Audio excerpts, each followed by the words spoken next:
Bienvenida a Mextrópoli Online, Beatriz. Ujú. Y pues la pregunta es, ¿cómo crees, cómo piensas que nos puede cambiar la vida, nos puede cambiar el mundo, nuestras viviendas y sobre todo nuestras ciudades tras esta pandemia, aunado pues también a una crisis climática que ya estábamos sufriendo?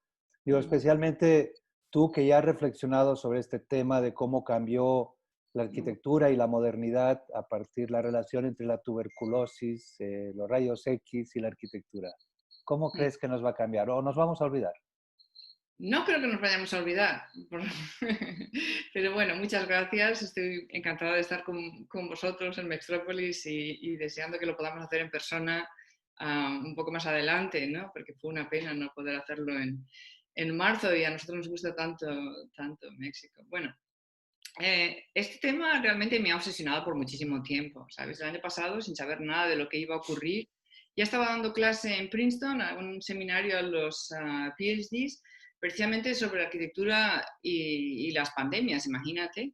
Pero claro, en ese momento nos parecía a todos, incluida yo misma, como las pandemias como algo distante en el tiempo, como, no sé, como el Black Death o el cólera en Londres o en Hamburg, todas estas pandemias que tuvieron tanto efecto en la arquitectura y en la ciudad, porque si lo piensas bien, las ciudades realmente son capas y capas de transformaciones que se han hecho en respuesta a la enfermedad. Son como capas y capas, y lo interesante del caso es que cuando pasa la crisis nos olvidamos de cómo ha ocurrido todo esto. Entonces, toda la infraestructura de nuestras ciudades es, por supuesto, una respuesta al cólera, etcétera, etcétera. Entonces, en esta clase nos parecía que o bien estas pandemias eran distantes en el tiempo, como el Black Death, ¿cómo se llama? La plaga bubónica, se llamaba ¿cómo se llama en español? La peste bubónica. La peste bubónica, o el cólera, o el no sé qué, todas estas cosas nos parecían como de otro siglo, incluso en la influencia del 18, o distantes en el espacio, ¿no? En otros continentes, en África, por ejemplo, con ébola y todas estas cosas. Y de repente el COVID nos lo trajo de frente. Pero esto es lo que siempre pasa. Nos parece que esto pasa en otro sitio y pasa en otro lugar. Pero lo interesante es ver cómo hay todas estas capas y capas en las ciudades que son respuestas a las enfermedades. Y en particular, como ya sabes, lo que me interesó muchísimo y es el tema de mi último libro es la tuberculosis, que fue, por supuesto, una de las grandes enfermedades, de las grandes preocupaciones y las grandes epidemias del 19 y el 20. Bueno, es una enfermedad antiquísima, va al neolítico. Ya Vitruvius habla de la arquitectura y la capacidad de la arquitectura de alguna manera de mejorar a los que sufren del consumption, que es una palabra anterior para la tuberculosis. Pero no se puede pensar la arquitectura moderna sin pensar en la tuberculosis. De hecho, los arquitectos modernos lo que hicieron realmente fue dar forma y estilo, si quieres, a un protocolo que ya existía en la reforma médica y del 1830 en Inglaterra y en Francia, que después se extendió, por supuesto, por todas partes del mundo, con gente como incluso enfermeras como Florence Nightingale y médicos muy famosos también, que insistían que uno tenía que blanquear las paredes, abrir las ventanas, dormir fuera si es posible, eliminar las alfombras y las cortinas. Bueno, básicamente deshacerse de todo el interior del 19 con todas las cosas ahí acumuladas. ¿Por qué? Porque acumulaba polvo y el polvo contenía el bacilo de la tuberculosis. No, de una manera nos puede parecer, y de hecho a mí me lo parecía cuando lo leía, antes de enterarme bien, que era como una historia esta de abuelas. Bueno, esto de las abuelas, siempre hay que echar la culpa a las abuelas o a las mujeres, pero en fin, volviendo sobre el tema, resulta que científicamente está probado que si tú tienes tuberculosis y escupes y ahora ese escupitajo se seca, el polvo 15 días más tarde es todavía contagioso, pero si tú los pones al sol, en segundos se inactiva. Entonces realmente todas estas cosas que a pesar de que eran intuitivas, realmente tenían razón. Y de alguna manera, como no se podía encontrar, tardó tantísimo tiempo en encontrarse un remedio a la enfermedad de la tuberculosis, a encontrar un antibiótico que funcionara, hasta el año 43. Fíjate que el bacilo de la tuberculosis lo descubrió Koch en 1882 y hasta el 43 no se descubrió la streptomicina en medio de la guerra. Y después tardaron todavía más de 10 años en hacerla accesible a la mayoría de la gente. O sea que estamos hablando de 70 años de una enfermedad que la única cura era arquitectónica. La arquitectura era la cura. Abrir las ventanas, y ahí tenemos todos estos arquitectos con sus casas blancas, levantadas del suelo con pilotis, como dice Le Corbusier, porque en el suelo húmedo nace la enfermedad, ¿no? Y todas estas referencias a la tuberculosis en todos los escritos de todos estos arquitectos que no sé por qué hemos decidido no prestar atención, porque en realidad están constantemente hablando de la tuberculosis.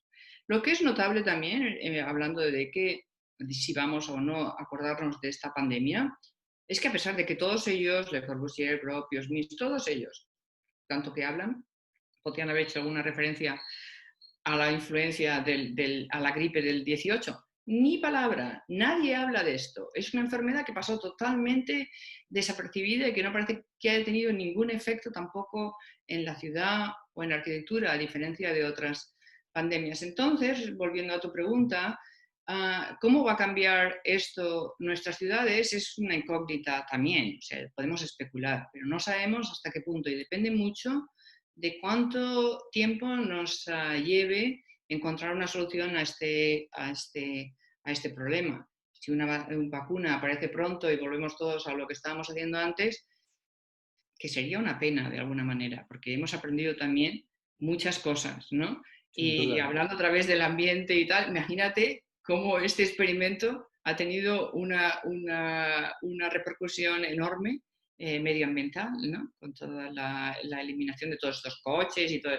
Y bueno, las transformaciones de las ciudades. Ahora mismo Nueva York parece, yo digo que parece París, pero parece que París se ha transformado también muchísimo, porque hay muchísimas más bicicletas, todos los restaurantes tienen espacio afuera, ya no puedes comer más que si estás fuera. Y han aprobado que todos los restaurantes pues, pueden ocupar incluso espacio que antes era para aparcar o yo qué sé. Y todos tienen como estos recintos donde puedes comer fuera. Es una ciudad muchísimo mejor, muchísimo menos tráfico, muchísimo menos contaminación, muchísimo menos ruido.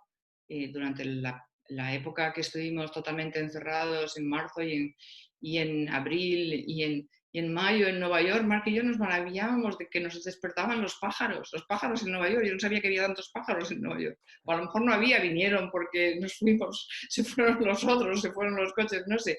Pero de repente también era muy fantástico ver la ciudad de otra manera, que de repente salís a la calle como no había coches, otra vez edificios que habías pasado miles de veces por delante de ellos, los veías con toda claridad, fantástico, ¿no? Como una ciudad realmente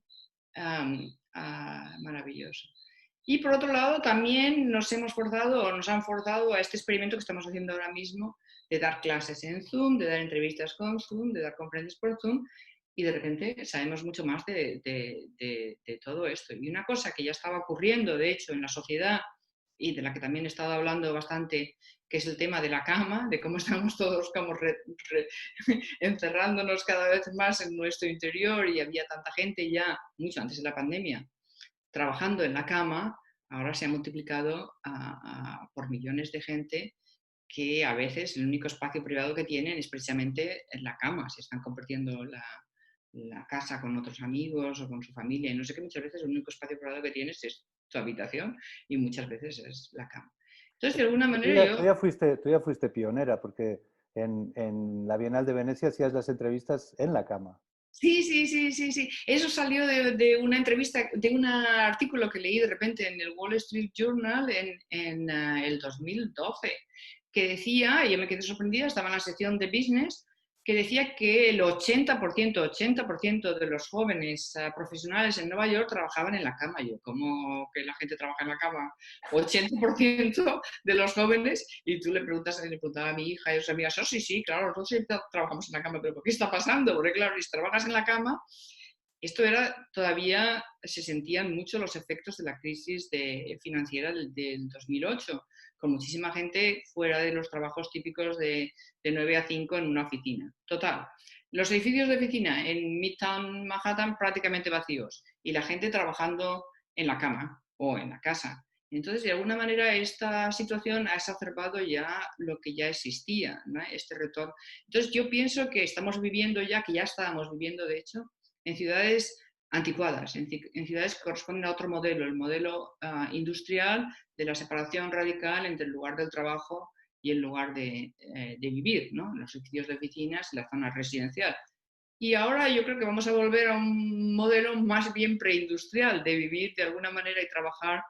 Y esto, claro, tiene enormes consecuencias para la ciudad y para la arquitectura. O sea que si hay algo que creo que puede cambiar, porque veo que hay muchas compañías, incluso compañías como, yo que sé, como Apple o Facebook, yo que sé, estas que se han gastado tantísimo dinero en estos Star Architects haciendo estos campus maravillosos en California. Estos ya están diciendo que no van a pedir a los trabajadores que vuelvan a trabajar en el sitio, que muchos pueden trabajar a distancia y tal.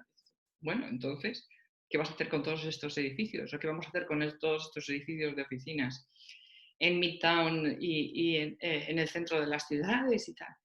Y bueno, claro, eso trae otro problema que creo que es todavía más importante, que es que esta pandemia lo que ha hecho realmente visible es la ciudad invisible, la ciudad de las desigualdades, la ciudad de los trabajadores sumergidos, la ciudad del acceso totalmente, al menos en Estados Unidos es dramático, inigual al healthcare, ¿no? A la salud y a la seguridad social, etcétera, etcétera.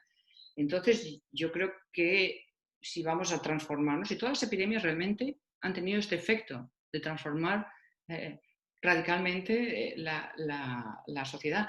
Entonces, si hay algo que yo pienso que podría ser muy positivo, es que la nueva ciudad, más que las transformaciones físicas, que también podemos pensar en ello, para eso somos arquitectos, es la transformación de las ciudades desde un punto de vista también social, el entender que no podemos seguir así, que no podemos seguir con una cantidad enorme de gente que ni tiene casa, que ni tiene acceso a la salud, etcétera, etcétera. Y también, como tú apuntabas al principio, desde el punto de vista climático. Si esto no nos pone ya las pilas sobre lo que está pasando, entonces ya realmente no hay nada que hacer. Si ahora nos vamos a olvidar de esto y seguir lo mismo que estábamos haciendo antes, bueno, estamos perdidos.